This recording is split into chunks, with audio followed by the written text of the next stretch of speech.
Hello students, कैसे हैं आप सभी लोग। मेरा नाम है जयदीप आमेटा और आज हम बात करने वाले हैं फ्रिक्शंस के बारे में। फ्रिक्शन के कुछ क्वेश्चंस और करेंगे। चलिए पहला क्वेश्चन शुरू करते हैं। आपको बोला गया कि एक टेबल पे, ऐसा एक टेबल है, यहाँ पे एक चेन रखी हुई है। तो चेन जो है वो ऐसे लिंक वाइज बनती है, तो अपन उसको ऐसा बना देते हैं। एक चेन इस तरीके से यहाँ पे रखी हुई है, ठीक है। अब उसका कुछ पोर्शन नीचे की तरफ हैंग कर रहा है और कुछ पोर्शन टेबल के ऊपर रखा हुआ है। और टेबल के ऊपर जो यहाँ पे है फ्रिक्शन लग रहा है म्यू, ठीक है। अब अगर चेन की टोटल लेंथ जो है वो L है और टोटल मास अगर M है, ठीक है, और जो हैंगिंग लेंथ है वो L है, तो आपसे पूछा गया कि बताइए ये L कितना हो सच दैट ये चेन यहाँ पे इक्विलिब्रियम में रहे। मतलब आप इस चेन का कितना पोर्शन नीचे की तरफ लटका सकते हैं, L मैक्सिमम कितना हो सकता है such that chain remains in equilibrium, ठीक है। ये आपका क्वेश्चन है। तो जैसे जितना आप चेन का पोर्शन नीचे की तरफ लेके आएंगे उतना ही नीचे की तरफ वेट बढ़ता रहेगा और इसका एक चांस रहेगा कि ये नीचे की तरफ स्लाइड कर जाए, गिर जाए टेबल से। तो मैक्सिमम लेंथ आप कितनी यहाँ पे रख सकते हैं, ये जो L है ये कितना हो सकता है मैक्सिमम, सच दैट ये इक्विलिब्रियम में रहे, ये गिरे ना यहाँ से। क्लियर है बात। तो अगर ये पोर्शन L है तो ये पोर्शन L माइनस L हो जाएगा, ये बात भी हम जानते हैं, ठीक है। अगर इसका टोटल मास m है तो मैं कह सकता हूँ कि इसका जो मास होगा वो m बाई n होगा। m बाई n, n क्या है, कोई एक फैक्टर, कि भाई इसका मास मान लो हाफ होगा या 1/4 होगा या 3/4 होगा, जो भी एक फैक्टर है वो n यहाँ पे है अपने पास, ठीक है। वो n कैसे निकालेंगे उसके बारे में बात कर लेंगे हम आगे, पर फिलहाल ऐसा अपने पास है। तो जो बची हुई लेंथ है ऊपर उसका मास कितना हो जाएगा, m minus m by n, क्योंकि टोटल मास m है, m बाई n नीचे जो हैंग कर रहा है उसका मास है, तो ऊपर वाले का मास कितना हो जाएगा, m minus m by n। ठीक है बात यहाँ तक। चलिए, तो बस बहुत सारी चीजें आपने देख ली। अब इसको अपने को सॉल्व करना है, तो अपन सीधा सीधा बता सकते हैं कि भाई इस पे जो नीचे की तरफ फोर्स लग रहा है वो कौन सा लग रहा है, ये जो चेन का पोर्शन इस तरफ है इसका mg नीचे की तरफ लग रहा है, यही इस चेन को स्लाइड करने के लिए होगा, रेस्पॉन्सिबल यही है। तो m by n into G, ये फोर्स लग रहा है इस तरफ जो इसको स्लाइड करेगा। पक्की बात। इसको रोक कौन रहा है, इसको स्लाइड होने से कौन रोक रहा है, फ्रिक्शन फोर्स, जो कि टेबल के ऊपर वाली सरफेस से लग रहा है। तो फ्रिक्शन फोर्स लग रहा है इस तरफ जो कि इसको रोकेगा। फ्रिक्शन फोर्स की वैल्यू है कितनी, फ्रिक्शन फोर्स लगेगा ऐसा, फ्रिक्शन की वैल्यू है आपके पास म्यू इंटू एन। तो म्यू इंटू एन, एन कितना है, जो ऊपर वाली चेन का मास है उसका एम जी, तो M minus M by N into G. Mu into N, N होगा एम जी के बराबर, तो M minus M by N into G, ये वहां पे फ्रिक्शन फोर्स लग रहा है, ठीक है। अब ये पूरे क्वेश्चन को आपको इस तरीके से इमेजिन करना है कि दो ब्लॉक्स यहाँ पे रखे हुए हैं ऐसे, इस तरीके से दो ब्लॉक्स हैं, जो हमने पिछली बार भी एक क्वेश्चन किया था ऐसा। इसका mg नीचे लग रहा है जो कि आपको अंदर रखा है m बाई एन इंटू जी। इस पे पीछे की तरफ एक फ्रिक्शन फोर्स लग रहा है जो आपको दे रखा है mu into M minus M by N into G. Tension force जो है वो दोनों में सेम होंगी इस तरीके से। तो यहां से हमें मिलेगा कि अगर इस चेन को इक्विलिब्रियम में रहना है तो जो फोर्स इसको नीचे खींच के ले जा रहा है which is m by N into G, और जो फोर्स इसे रोक रहा है विच इज फ्रिक्शन फोर्स, दोनों बराबर होने चाहिए। तो for equilibrium friction must be equal to the driving force which is m by N into G. Friction की वैल्यू आपको पता है, mu into M minus M by N into G equal to this, ठीक है। यहाँ से आप mu लिख सकते हैं या तो m की टर्म्स में या n लिख सकते हैं। इसको अगर सॉल्व करें तो अपने पास जो फाइनल आंसर आता है वो आता है म्यू इक्वल टू, सारे m कैंसिल हो जाएंगे यहाँ से, 1/n-1, ये आपके पास यहाँ से आंसर आता है, ठीक है। आप चाहें तो इसको कैलकुलेट कर सकते हैं, इसी तरीके से आपको आंसर मिल जाएगा। ओके, अब म्यू इतना होना चाहिए, तो बात समझ में आ गई। अपने को एल अगर देखना है तो एन, एन क्या था, कितना लेंथ है यहाँ पे, और उसका मास कितना है, उस हिसाब से अपने ने उसको एम लिया था, है ना।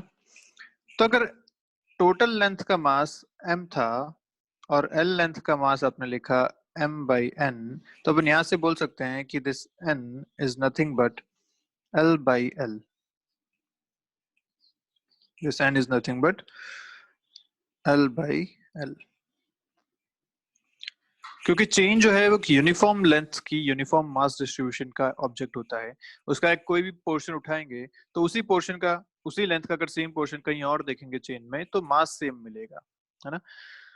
तो वहीं से अपने को पता चला कि अगर टोटल मास कैपिटल एम है तो जो छोटी लेंथ अपन ने कंसिडर करी है उसका मास एम बाई एन है, और वो एन यहाँ से होगा एल बाई एल के बराबर। जैसे आप कंसिडर कर लीजिए ऐसा कि अगर टोटल लेंथ थी 1 मीटर, उसका मास था 1 kg।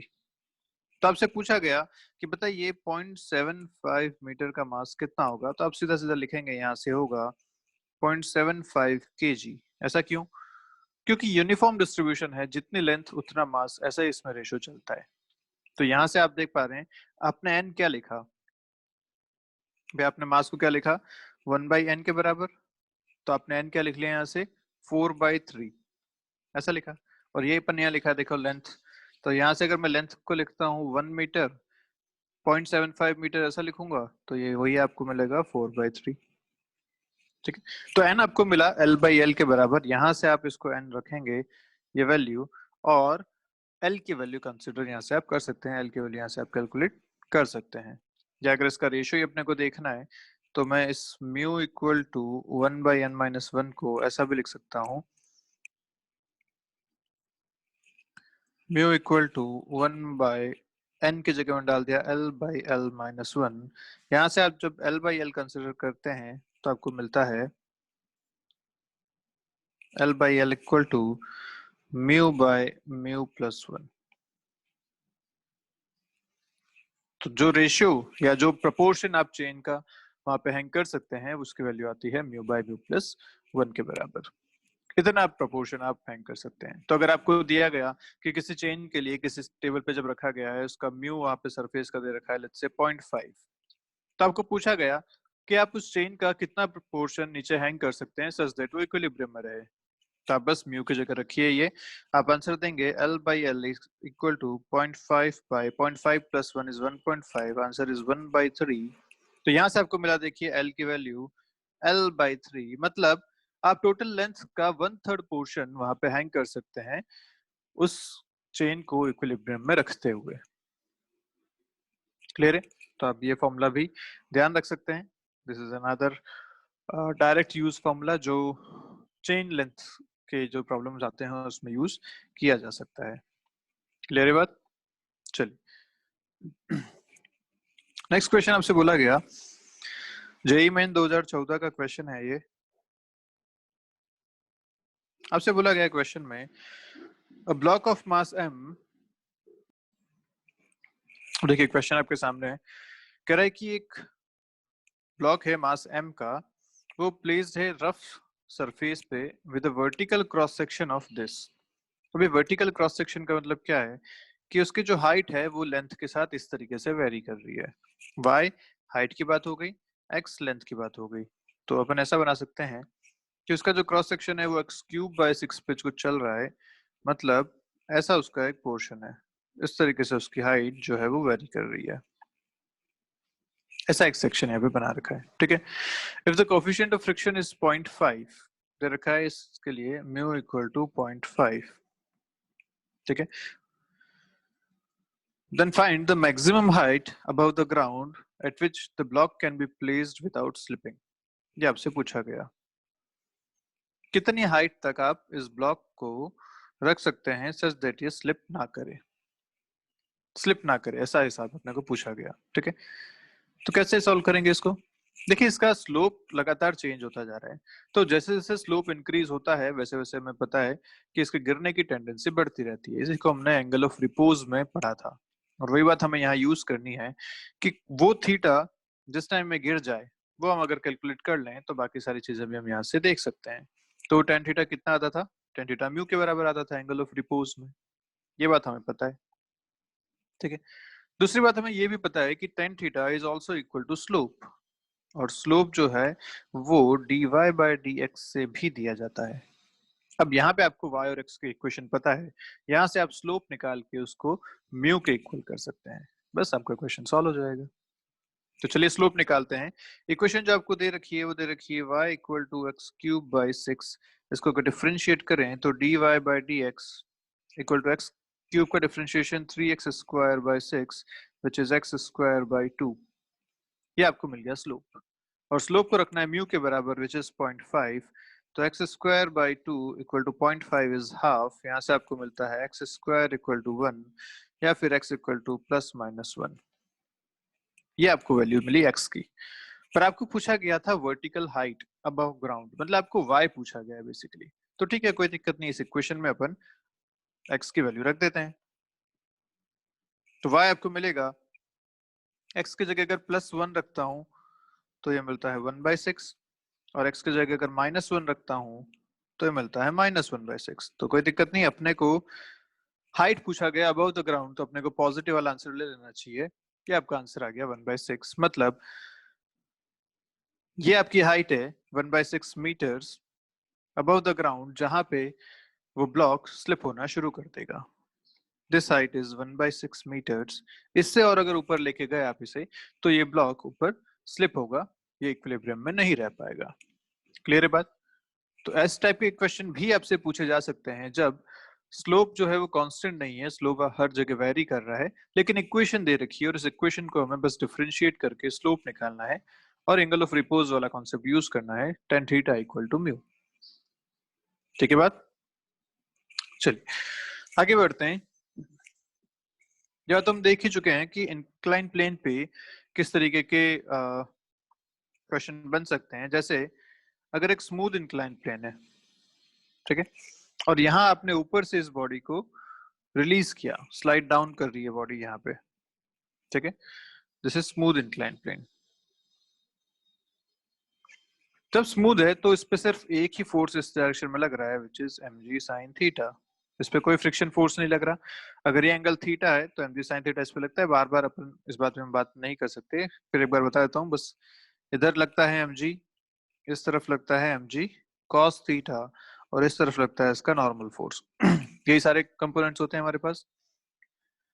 तो mg sin थीटा जो है वो इसको इंक्लाइन प्लेन पे नीचे की तरफ ड्राइव कर रहा है। तो इसका जो एक्सेलरेशन है वो लिखा जा सकता है acceleration equal to g sin theta, क्योंकि force by mass m cancel हो जाएगा, acceleration will be g sin theta. और अगर इसकी लेंथ l है टोटल, तो हम कह सकते हैं कि इसको नीचे आने में जो टाइम लगेगा वो कैसे निकालोगे, s equal to ut plus half at square से।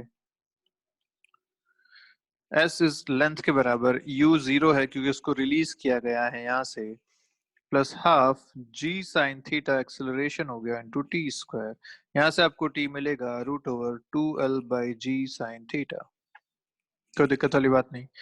अच्छा, नीचे आते आते इसकी वेलोसिटी कितनी हो जाएगी जब ये यहाँ पहुंचेगा, ये v आपसे पूछा गया, तो वो भी बहुत आसानी से निकाला जा सकता है। v equal to U plus A T, आप टाइम निकाल ही चुके हैं। अदरवाइज आप v square equal to U square plus 2s से भी कर सकते हैं। v square equal to U 0 plus 2g sine theta into l, यहाँ से आपको भी मिलेगा √2gl साइन थीटा। क्लियर है? वेलोसिटी मिल गई, टाइम मिल गया, जो भी आपको रिलेशन से कैलकुलेट करने हैं आप आराम से कैलकुलेट कर सकते हैं, इसमें कोई खास बात नहीं है। ठीक है। अच्छा, अगर दूसरा टाइप का क्वेश्चन इसमें पूछा जाता कि एक ऑब्जेक्ट को ऊपर की तरफ प्रोजेक्ट किया गया on a smooth incline plane, यहाँ पे इसको ऊपर की तरफ प्रोजेक्ट किया विद इनिशियल स्पीड u, ठीक, पूछा गया आपसे बताइए कितने डिस्टेंस पे जाके ये इसकी स्पीड 0 हो जाएगी या ये रुक जाएगा। ये आपसे पूछा गया, ये लेंथ कितनी होगी, या फिर ये भी पूछ सकते हैं कि ये हाइट कितनी होगी। दोनों इस टाइप के क्वेश्चन इसमें बन सकते हैं। तो फिर से वही बात, इस पे एक्सेलरेशन कौन सा लग रहा है, अगेन इसका जो फोर्स इस पे लग रहा है वो पीछे की तरफ लग रहा है mg sin थीटा। यही फोर्स इस पे है जो अलोंग द इंक्लाइन प्लेन है, और इस बार इसका जो डायरेक्शन है वो एक्सेलरेशन, सॉरी, जो वेलोसिटी और एक्सेलरेशन है वो दोनों अपोजिट डायरेक्शन में है। तो एक्सेलरेशन इस बार अपने को लेना पड़ेगा -g sin थीटा, सीधा सा हिसाब, आपसे एल पूछा गया, V square equal to U square plus 2as। V zero है, यू दे रखा है, plus 2 into minus G sine theta into L. यहाँ से आपको u मिल जाएगा या l मिल जाएगा। l आपका हो जाएगा you square by 2g sine theta. जो भी आपसे पूछा जाए वो आप यहाँ से कैलकुलेट कर सकते हैं इस तरीके से। This is u। ठीक है, ये आपसे h अगर पूछा गया तो इस ट्राइंगल को देख के आप आराम से बता सकते हैं कि अगर ये लेंथ l है, ये h है, ये थीटा है, तो आप आराम से ऐसे साइन थीटा लिख सकते हैं। Sine theta equal to h by l। यहाँ से आप l भी कैलकुलेट कर सकते हैं। ठीक है, h मिल जाएगा। टाइम अगर पूछा गया तो टाइम भी आप बता सकते हैं, कितने टाइम में जीरो हो जाएगा, तो v equal to U plus 80 लगा लो सीधा सीधा। v जीरो है, u minus G sine theta into T. यहाँ से आपको टाइम मिल जाएगा u by G sine theta.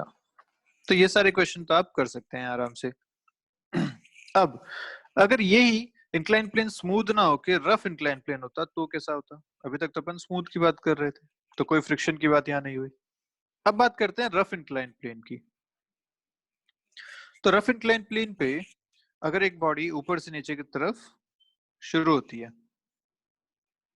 यहां से चलना शुरू हुई, इनिशियल स्पीड 0, इस बार इस पे पीछे फ्रिक्शन भी लगेगा, और फ्रिक्शन कैसा होगा? Kinetic friction. नीचे इस पे mg sin थीटा इस तरफ लग ही रहा है, इधर इसका नॉर्मल फोर्स इस तरफ इस पे mg cos theta. Normal force की वैल्यू है mg cos थीटा के बराबर, और इस पे जो फ्रिक्शन लग रहा है वो है म्यू इंटू एन के बराबर। म्यू की वैल्यू जो भी आपको गिवन है, काइनेटिक कोफिशिएंट लेना है काइनेटिक फ्रिक्शन का, इंटू mg cos थीटा। ये हो गया friction force. Driving force mg sin theta. तो इस पे जो नेट एक्सेलरेशन इसका लिखा जाएगा, या एफ नेट लिखो अगर, अलोंग द इंक्लाइन, जो इसको नीचे की तरफ लेके आ रहा है, वो कितना हो जाएगा?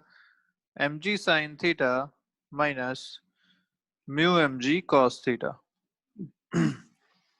तो एक्सेलरेशन की अगर बात करें इसकी, जो इस तरफ इसका एक्सेलरेशन होगा वो कितना होगा? तो वो एक्सेलरेशन होगा, डिवाइड बाय m कर देते हैं इस फोर्स में, तो g sin theta minus mu g cos theta. और म्यू काइनेटिक लेना है, बात हम समझ ही चुके हैं। ठीक है, ये एक्सेलरेशन आ गया। अब इस एक्सेलरेशन के साथ आपको जो पूछा जाए आप आराम से कर सकते हैं। आपसे अगर पूछा गया कि बताइए ये एल लेंथ कवर करने में कितना इसको टाइम लगेगा, तो आप S equal to UT plus half T square लगा लीजिए, जैसा हमने अभी स्मूथ के साथ किया था। बस इस बार एक्सेलरेशन आपको ये कंसिडर करना है, वहां पे खाली जी साइन थीटा था, यहाँ पे जी sine theta minus mu G cos theta है। करने का तरीका वही जो हमने यहाँ पे किया था, इस टाइप के जो क्वेश्चन अभी किए थे वही बिल्कुल यहाँ भी यूज करेंगे। यहाँ पे एक्सेलरेशन था जी साइन थीटा के बराबर, फॉर्मूला आपने लगाया था S equal to UT plus half T square, time निकाला, V square equal to U square plus 2s, V निकाला। जब एक्सेलरेशन, जब फ्रिक्शन है तो एक्सेलरेशन में माइनस म्यूजी कॉस थीटा भी आ जाएगा। फॉर्मूला सारे वही है, S equal to UT plus half T square and V square equal to U square plus 2s। Clear बात? पर ये चलना कब शुरू करेगा, ये बात भी हमें देखनी चाहिए। ये यहां से चलना कब शुरू करेगा? क्या हर एंगल पे चलना शुरू कर सकता है? नहीं, ये बात हम पहले भी कर चुके हैं कि एंगल ऑफ रिपोज अगर है कि भाई ये theta is more than angle of repose, तभी ये ऊपर से चलना शुरू करेगा, अदरवाइज ये यहाँ पे टिका हुआ रहेगा, इक्विलिब्रियम में रहेगा। ये बात तो हम पहले ही जान चुके हैं। ठीक है, तो अगर थीटा एंगल ऑफ रिपोज से ज्यादा है तो वो नीचे की तरफ स्लाइड करेगा, और जब स्लाइड करेगा तो आप ये इक्वेशन यूज करके आराम से सारी चीजें कैलकुलेट कर सकते हैं। ठीक बात? अगर आपसे कंपेयर करने के लिए पूछ लिया जाए कि स्मूथ में और रफ में कंपेयर करके बताओ कि टाइम का कितना डिफरेंस है, तो आप कंपेयर भी कर सकते हैं। स्मूथ में एक्सेलरेशन जी साइन थीटा था, वहां से आपने टाइम निकाल लिया उसको नीचे आने में। जब रफ है तो एक्सेलरेशन ये है, यहां से आप टाइम निकाल सकते हैं नीचे आने में, और दोनों को कंपेयर भी कर सकते हैं। तो कुल मिला के आपको ये फोर्स लगाना आना चाहिए कि किस डायरेक्शन में आप फोर्स लगाएंगे, उसके बाद आप सारी चीजें जो अपना मोशन है उसके हिसाब से आराम से सॉल्व कर सकते हैं।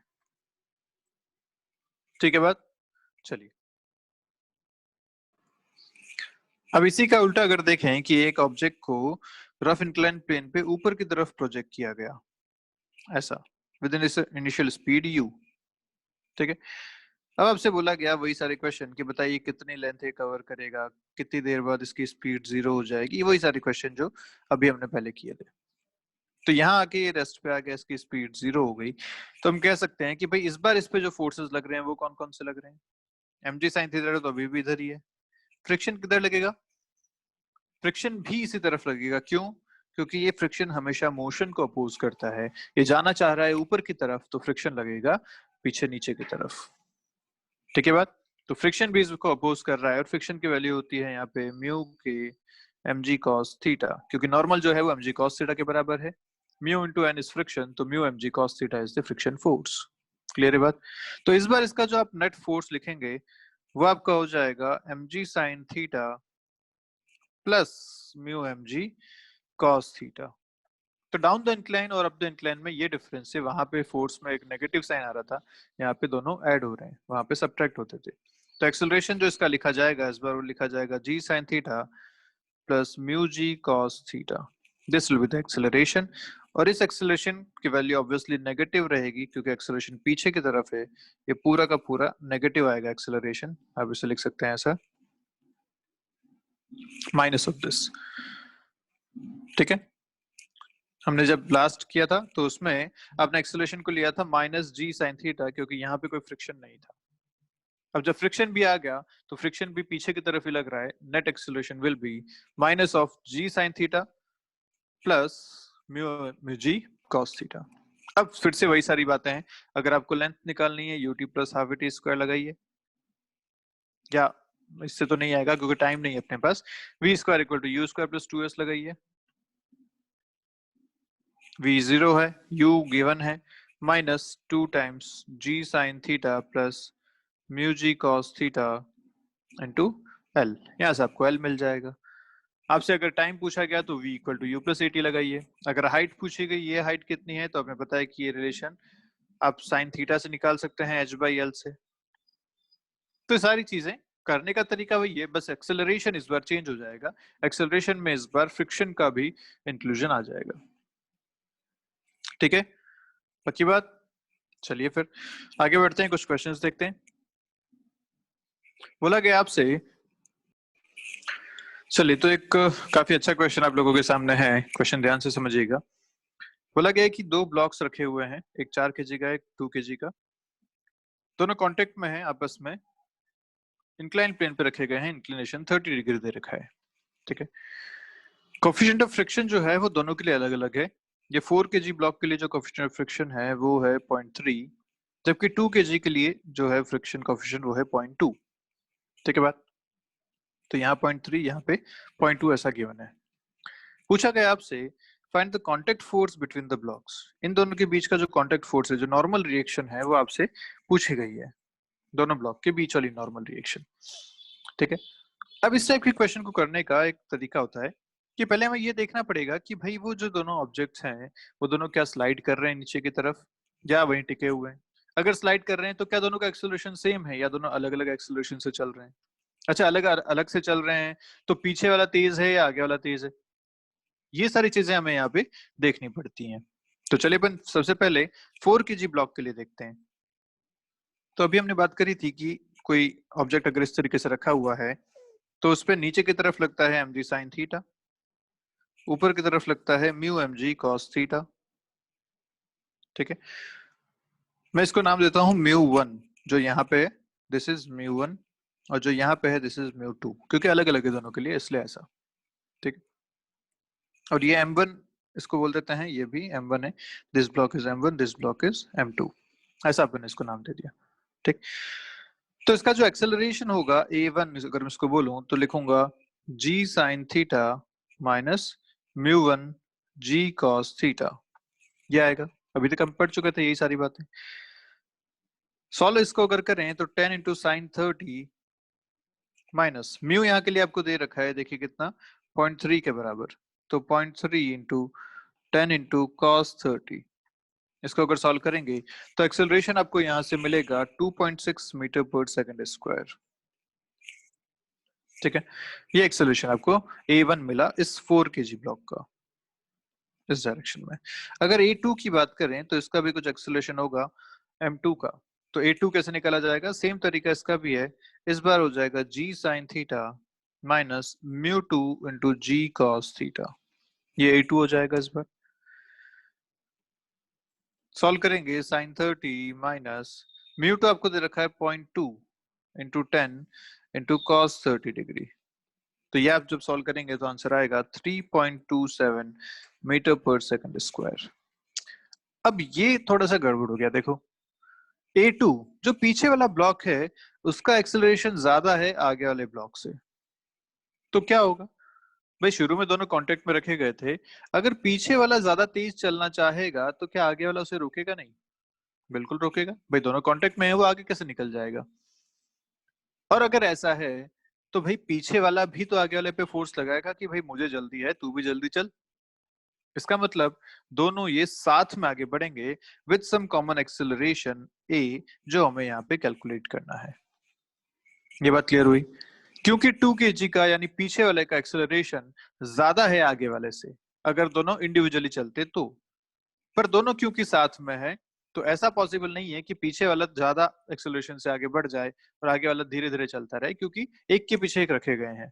तो या तो दोनों साथ ही चल सकते हैं, या ऐसा हो सकता था कि नीचे वाला जो ब्लॉक है वो पहले चला जाता जल्दी से और फिर पीछे वाला धीरे धीरे आ रहा होता। लेकिन यहाँ तो केस उल्टा है, पीछे वाले का एक्सेलरेशन ज्यादा है।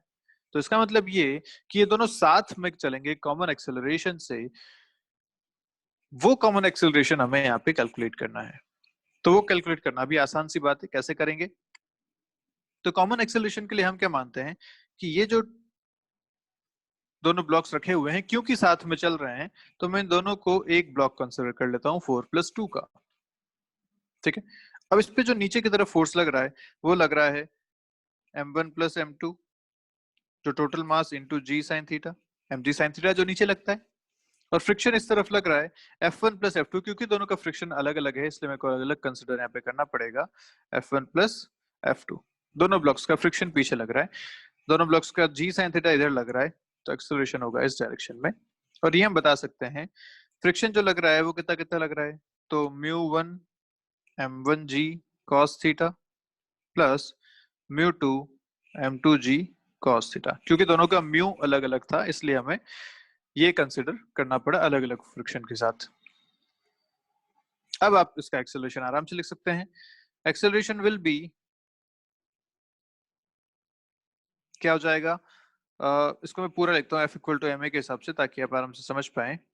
F equal to M A ये अपना इक्वेशन होती है। तो नेट फोर्स इस पे जो लग रहा है वो लग रहा है m1 plus m2 into G sine theta minus mu m1 plus mu two m2 G cos theta. ये हो गया इसका net force equal to total mass. Total mass is m1 plus m2 into a। Net mass is m1 plus m2 into a। ये equation बनेगी इसके F equal to ma की। अब यहाँ से आपको एक्सेलरेशन पता करना है। एक्सेलरेशन आप पता कर सकते हैं, m1 प्लस m2 डिवाइड हो जाएगा तो इधर आएगा g sine theta minus μ1 m1 plus μ2 m2 divided by m1 plus m2 into G cos theta. सारी वैल्यूज अपने को पता है। एक्सेलरेशन यहाँ से कैलकुलेट किया जा सकता है 10 into sine 30 minus μ1 is 0.3, m1 is 4 plus μ2 is 0.2 and m2 is 2 kg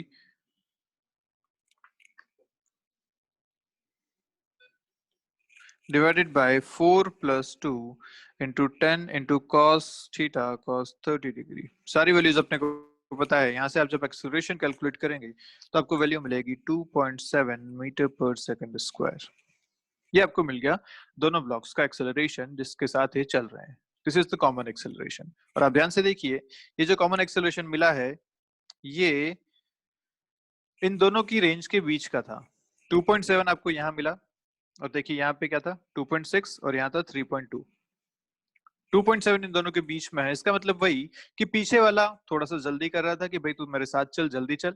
आगे वाला उसको रोक रहा था कि भाई मेरा एक्सेलरेशन इतना नहीं है तो मैं धीरे धीरे चल सकता हूँ। तो दोनों का मिला के दोनों के बीच की रेंज का एक एक्सेलरेशन अपने को मिला विच इज 2.7। तो एवरेज मत निकाल लेना कभी दोनों का एक्सेलरेशन का कि दोनों साथ में से चलेंगे, नहीं। हमें फिर से ये प्रोसेस पूरा करना है, इस बार दोनों ब्लॉक्स को साथ में रख के, जैसा हमने यहाँ पे किया था। ये एक्सेलरेशन आपको मिला 2.7 मीटर पर सेकंड स्क्वायर। तो अब अपने को बात समझ में आ गई कि ठीक है भैया, दोनों ब्लॉक इसी एक्सेलरेशन के साथ चल रहे हैं, दोनों साथ में चल रहे हैं, मतलब दोनों के पास एक नॉर्मल रिएक्शन भी होगा। अब वो नॉर्मल रिएक्शन अपने को कैलकुलेट करना है, तो मैं एक 4 kg का एफबीडी बनाता हूँ। इस पे नीचे की तरफ फोर्स लग रहा है mg sin थीटा, पीछे इसका फ्रिक्शन फोर्स लग रहा है which is μ1 m1 g cos theta. ठीक है, इस पे एक नॉर्मल फोर्स भी लग रहा है इस डायरेक्शन में, ये वाला, जो कि 2 kg ब्लॉक पे लगा रहा है, पीछे से इसको पुश कर रहा है, तभी तो इसका एक्सेलरेशन अब ज्यादा हो गया। पहले अगर इंडिविजुअली चलता तो 2.6 से चलता, लेकिन दोनों साथ में चले, दोनों 2.7 से चले। तो ये एक्सेलरेशन जो एक्स्ट्रा इसको मिला, ये कहां से मिला? इस नॉर्मल फोर्स की वजह से जो पीछे वाले ने इस पे लगाया। तो ये नॉर्मल फोर्स अपने को कैलकुलेट करना है, इसका एक्सेलरेशन अभी अपन कैलकुलेट कर सकते हैं। नेट फोर्स आपको पता है होगा mg sin theta plus normal minus μ1 m1 g cos theta equal to m1 into a। Clear है? सारी चीजें पता है। ए आपको निकालना है, सॉरी ए अपने को पता है, नॉर्मल अपने को निकालना है। Normal will be m1a plus μ1 m1 g cos theta minus m1 g sin theta. This is the normal. सारी वैल्यूज अपने को गिवन है। 4 इंटू ए अभी निकला 2.7 प्लस म्यू इसका है अपने को 0.3 into 4 into 10 into cos 30 degree minus m1 is 4 into 10 into sin 30 degree.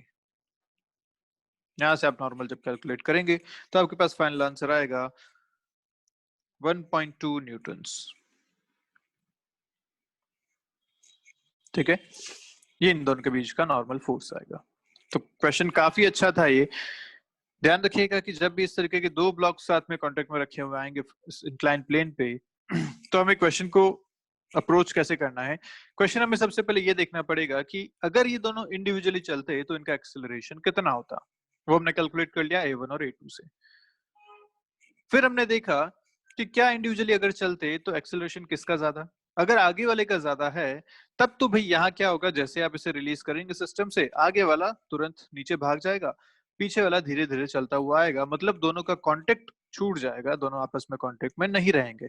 अगर आगे वाला तेज जाता है तो ऑब्वियसली नॉर्मल फोर्स जीरो हो जाएगा, दोनों के बीच का अपना आंसर जीरो आ जाता।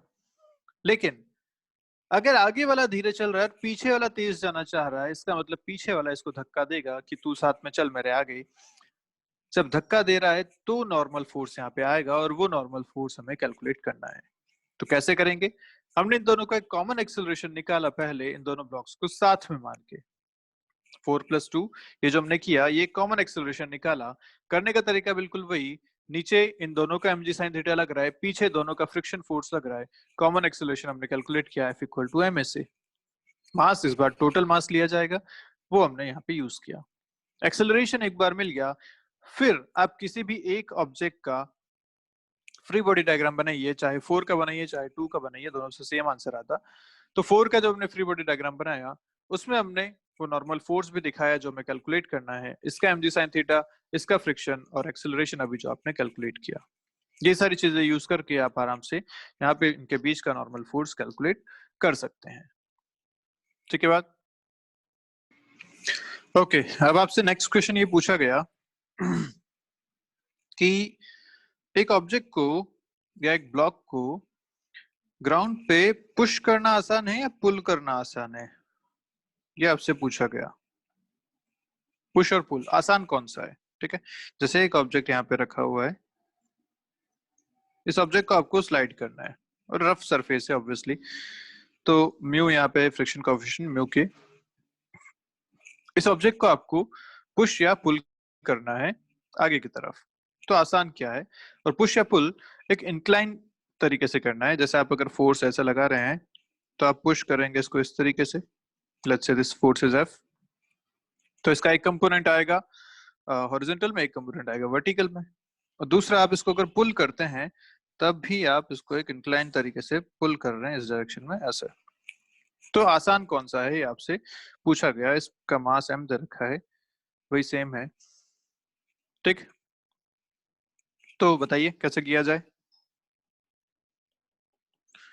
क्या करें इसके लिए? तो देखते हैं भाई, जिसमें फ्रिक्शन ज्यादा लगेगा वो ज्यादा मेहनत वाला काम हो जाएगा, जिसमें फ्रिक्शन कम लगेगा वो आसानी से स्लाइड कर जाएगा। तो फ्रिक्शन किस में ज्यादा लगेगा, देख के बताइए जल्दी से। भाई इस फोर्स के हम दो कंपोनेंट्स यहाँ पे ले सकते हैं, एक ये और एक ये वाला। अगर आप एंगल देखना चाहते हैं तो let's say this angle is theta, ये हो जाएगा F cos theta, this will B F sine theta, ऐसा हो जाएगा। ठीक है। और अगर यहाँ पे देखा जाए तो अगर ये एंगल थीटा है तो ये हो जाएगा एफ कॉस थीटा, ये हो जाएगा एफ साइन थीटा, है ना। अब अगर एफबीडी बनाता हूं मैं इसका, तो देखिए इसका अपना एमजी नीचे की तरफ लग रहा है, नॉर्मल फोर्स ऊपर की तरफ लग रहा है। एफ कॉस थीटा और एफ साइन थीटा अगर मैं बताऊं तो एफ कॉस थीटा इस तरफ लग रहा है और एफ साइन थीटा नीचे की तरफ लग रहा है। ये इस पे सारे फोर्सेस। ध्यान से देखिए, तो वो नॉर्मल फोर्स अगर दिखा जाएगा तो नॉर्मल कितना लिखा जाएगा, mg plus F sine theta, ये नॉर्मल हो जाएगा। और वहीं अगर पुलिंग की बात करें तो इसमें इसका अपना mg नीचे लग रहा है, उस पर नॉर्मल फोर्स ऊपर की तरफ लग रहा है, एफ कॉस थीटा इस तरफ लग रहा है और एफ साइन थीटा इसमें ऊपर की तरफ लग रहा है। देख पा रहे हैं आप ऊपर वाले डायग्राम से? तो यहाँ पे अगर नॉर्मल फोर्स लिखा जाए तो होगा mg minus F sine theta, this will be the normal force here. क्योंकि वर्टिकल में नेट फोर्स 0 है तो वहां से बता सकते हैं ऐसा। क्या फर्क पड़ा इन दोनों केसेस में? फर्क पड़ा नॉर्मल का। पुश के केस में नॉर्मल जो है वो mg से ज्यादा हो गई, mg plus F sine theta, जबकि पुलिंग के केस में नॉर्मल एफ से भी सॉरी mg से भी कम है। इस केस में अगर आप फ्रिक्शन लिखोगे तो फ्रिक्शन आएगा म्यू इंटू एन, और इस केस में फ्रिक्शन भी आएगा म्यू इंटू एन। बट यहाँ पे डिफरेंस क्या है कि this friction force is obviously more than this friction force, क्योंकि उसको चलाने वाला फोर्स तो दोनों जगह सेम है। देखो एफ कॉस थीटा यहाँ भी है, एफ कॉस थीटा यहाँ भी है, तो फोर्स तो सेम चला रहा है, लेकिन फ्रिक्शन जहां अपोज करेगा वो ज्यादा तकलीफ वाला होगा। तो फ्रिक्शन कहाँ ज्यादा अपोज कर रहा है, इस केस में ज्यादा अपोज कर रहा है। मतलब it is easier to pull an object on an rough surface, ये जो है वो इजी रहेगा क्योंकि यहाँ पे फ्रिक्शन का जो अपोजिशन है वो कम है कंपेरेटिवली टू पुश। क्लियर है बात? तो पुल करना यहाँ पे इजी है relative to the pulling pushing of the object. Got it? क्यों क्यों आसान है? क्योंकि यहाँ पे फ्रिक्शन आप बढ़ा दे रहे हैं उसे नॉर्मल रिएक्शन ज्यादा करके। अब उसे जब कम ऐसे पुश कर रहे हैं, दबा रहे हैं, तो नीचे की तरफ एक फोर्स आ रहा है, उस नीचे की तरफ की फोर्स की वजह से नॉर्मल रिएक्शन बढ़ जा रहा है, उसकी वजह से फ्रिक्शन भी बढ़ जा रहा है। ठीक बात? चलिए क्वेश्चन आपसे एक और पूछा गया ऐसा कि एक वर्टिकल ऐसा वॉल पे एक ब्लॉक आपने रखा हुआ है इस तरीके से, ठीक है, ऐसा एक ब्लॉक यहाँ पे है। इस ब्लॉक पे आप एक फोर्स लगा रहे हैं, अगर ये हॉरिजॉन्टल डायरेक्शन है तो आपका जो फोर्स है वो इस तरीके से है इस पे एट एन एंगल, ठीक है, दिस इज द फोर्स। और जो एंगल आपको दे रखा है वो एंगल दे रखा है थीटा एंगल यहाँ से। ओके, इसका मास आपको दे रखा है m, ये रफ सरफेस है जहां पे फ्रिक्शन कोएफिशिएंट है म्यू।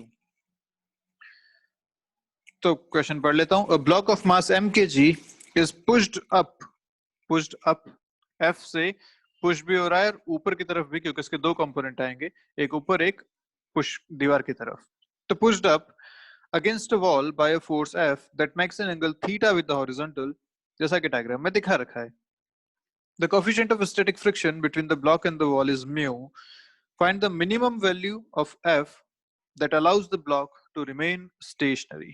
आपको पूछा गया कि मिनिमम वैल्यू ऑफ F कितना होना चाहिए such that block remains stationary.